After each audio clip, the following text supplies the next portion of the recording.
Morning student. आज हम start करने जा रहे हैं chapter number 10 light reflection and refraction, है ना। चैप्टर नंबर 10 है साइंस का लाइट रिफ्लेक्शन एंड रिफ्रैक्शन, है ना। तो इनको इस रिफ्लेक्शन और रिफ्रैक्शन को जानने से पहले हमको ये जानना जरूरी है कि लाइट होता क्या है ना। एक्चुअली में लाइट होता क्या है, तो सबसे पहले लाइट के बारे में, है ना, अबाउट लाइट। तो लाइट क्या होता है? Light is from of energy which enable us to C.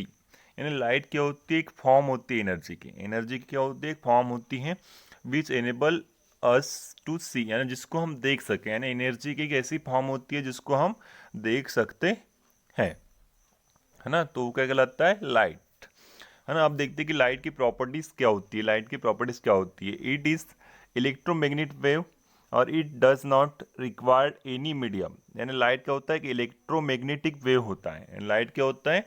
Electromagnetic wave होता है और it does not require any medium, और इसको किसी भी मीडियम की ज़रूरत नहीं पड़ती है ना। जैसे मीडियम कौन से हो गए? वाटर, एयर, है ना, वेपर, वेपुर। तो इनको किसी भी मीडियम की ज़रूरत नहीं पड़ती। लाइट किसी मीडियम में भी पास हो सकता है। उसके बाद सेकेंड है कि light tends to travel in straight lines. Light हमेशा ट्रेवल कहाँ कैसे करता है? स्ट्रेट लाइन में। स्ट्रेट लाइन में हमेशा ट्रेवल है। उसके बाद है इट हैज़ ड्यूअल नेचर। यानी इसका क्या होता है? ड्यूअल नेचर होता है, मतलब ए वेव में भी ट्रेवल कर सकता है और स्ट्रेट में भी ट्रेवल कर सकता है।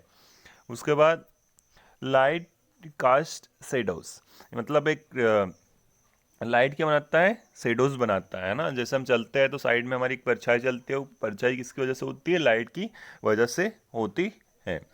उसके बाद speed of light is vacuum in vacuum. Light की जो स्पीड होती है वैक्यूम, मतलब वैक्यूम का मतलब होता है जहाँ पे एयर ना हो, एयर बिल्कुल भी ना हो, है ना। तो वहाँ पे कितनी होंगी? 3 × 10⁸ metre second inverse, metre second inverse होती है। और वैक्यूम और एयर में जो लाइट की स्पीड जो होती है वो सेम होती है। उसके बाद है when light fall on a surface. यानी लाइट क्या होता है? लाइट का फॉल होता है दोनों सरफेस पे, किसी सरफेस पे, तो क्या होता है? वहाँ पे रिफ्लेक्शन होगा या रिफ्रैक्शन होगा। अगर किसी साइनी सरफेस है, ये साइन सरफेस है, तो यहाँ से कोई रे क्या करेंगी? स्ट्राइक करेंगी और इस टाइप से पास हो जाएंगी या फिर उसी डायरेक्शन में पास हो जाएंगी, तो इसका मतलब क्या होगा? रिफ्लेक्शन। अगर मान के चलो एक कांच का कोई ग्लास है, यहाँ से रेज आ रही है और इसको क्रॉस कर जाए, तो वहाँ पे क्या होगा? रिफ्रैक्शन। वहाँ पे क्या होगा? रिफ्रैक्शन। तो सबसे पहले हम पढ़ते हैं रिफ्लेक्शन को। किसको पढ़ते हैं? रिफ्लेक्शन को पढ़ते हैं। तो रिफ्लेक्शन ऑफ लाइट क्या होता है?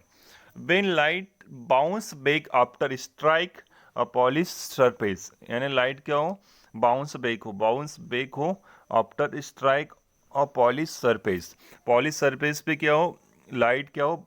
यानी पॉलिश सरफेस है, उस पर स्ट्राइक किया और ये बाउंस हो गया, है ना, ये बाउंस हो गया। तो उसको उसको क्या बोलेंगे हम? लाइट का रिफ्लेक्शन, या उसी डायरेक्शन में पास हो सकता है ना। तो इसके कुछ लव्स है रिफ्लेक्शन के। तो देखते हैं हम उसको। जैसे ये मान के चलो नॉर्मल, ये कोई पॉलिश सरफेस है, ये क्या है? पॉलिश्ड सरफेस है ना। इस और ये क्या है? नॉर्मल क्या होती है? नॉर्मल रे। ये नॉर्मल रे है, ये हमेशा परपेंडिकुलर होती है ना। इस पे कोई रे क्या कर रही है? पॉलिश सरफेस पे स्ट्राइक कर रही है। पॉलिश सरफेस पे क्या कर रही है? स्ट्राइक कर रही है ना। जो रे पॉलिश सरफेस पे स्ट्राइक कर रही है उसको बोलते हैं इंसिडेंट रे। रे का मतलब क्या होता है? किरण, है ना। किरण, रे का मतलब क्या होता है? किरण। यानी जो कोई रे सबसे पहले पॉलिश सरफेस पे स्ट्राइक करते हैं उसको बोलते हैं इंसिडेंट रे। और ये पॉलिश सरफेस पे स्ट्राइक करने के बाद क्या हो जा रही है? रिफ्लेक्टेड हो जा रही है। क्या हो जा रही है? रिफ्लेक्टेड हो जा रही है ना। रिफ्लेक्टेड हो जा रही है। तो इंसिडेंट रे और नॉर्मल रे के बीच में एक बनता है कोण, एंगल बनता है। यहाँ पे क्या बनता है? एक एंगल बनता है जिसको बोलते हैं एंगल ऑफ इंसिडेंस, इसको क्या बोलते हैं एंगल ऑफ इंसिडेंस। और नॉर्मल और रिफ्लेक्टेड रे के बीच में एक एंगल बनता है जिसको बोलते हैं एंगल ऑफ रिफ्लेक्शन। क्या बोलते हैं? एंगल ऑफ रिफ्लेक्शन, है ना। ये इस एंगल को आई और इस एंगल को आर, एंगल आई और इनटू इक्वल एंगल आर, यानी एंगल आई और एंगल आर क्या होता है? इक्वल होता है। हमेशा भी याद रखना है कि एंगल आई और एंगल आर क्या होगा? इक्वल होगा। उसके बाद है angle of incidence is equal to the angle of reflection, है ना। एंगल ऑफ इंसिडेंस हमेशा इक्वल होता है एंगल ऑफ रिफ्लेक्शन के, यानी आई इक्वल आर, ये आई है और ये आर है ना। ये वाले एंगल आपस में क्या होंगे? इक्वल होंगे। और the incident ray, reflected ray and the normal at the point of incidence are lie in the same plane. और ये क्या होंगे? ये हमेशा सेम प्लेन पे क्या करेंगे? यानी एक सेम प्लेन पे या एक पॉइंट पे क्या करेंगे? हमेशा स्ट्राइक करेंगे, एक पॉइंट पे हमेशा स्ट्राइक करेंगे, है ना। तो ये क्या हो गए?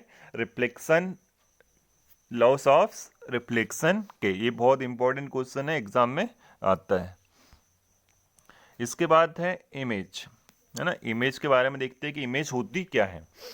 It is point where at least two light rays actual meet और अपेयर टू मीट, यानी एक ऐसा पॉइंट जिसपे दो लाइट रे एक्चुअली में क्या करें? मीट करें, या अपेयर टू मीट, या मीट करती हुई महसूस हो, मीट करती हुई महसूस हो या मीट करते हुए अपेयर हो, है ना। अपेयर मतलब महसूस होना होता है ना। इमेज टू टाइप से होती है, एक तो रियल इमेज होती है और एक होती है वर्चुअल इमेज। तो फर्स्ट देखते हैं real image. It's formed when light ray actually meet, it's formed when light ray actually meet. इसमें क्या होता है? लाइट रे एक्चुअली मीट होती है, यानी एक दूसरे को दिखाई देती है कि दो लाइट रे हैं जो है वो हमको दिखाई देंगी कि मिल रही है ना। महसूस नहीं हो रही, इसमें मिल रही है, दिखाई देंगी। और can be obtain on screen, और इसको हम क्या कर सकते हैं? स्क्रीन पर प्राप्त कर सकते हैं। जैसे सिनेमा हॉल, जो सिनेमा हॉल में आप मूवी देखते हैं ना, वो रियल इमेज की वजह से देखते हैं। और इन्वर्टेड होती है, इसमें लेफ्ट का राइट में और राइट का लेफ्ट में दिखाई देता है। उसके बाद virtual image is formed when light rays appear to meet मतलब इसमें जो लाइट रे हैं, यानी लाइट रे जो है मीट करती हुई महसूस होती है, अपेयर मीट करती हुई महसूस होती है। Can not be obtain on screen, और इसको स्क्रीन पर प्राप्त नहीं कर सकते हैं। और इरेक्ट होती है, इरेक्ट मतलब इसको ये आर पार क्रॉस हो जाती है, यानी आर पार क्रॉस हो जाती है, जिसको आभासी बोलते हैं। ठीक है, आगे का कल।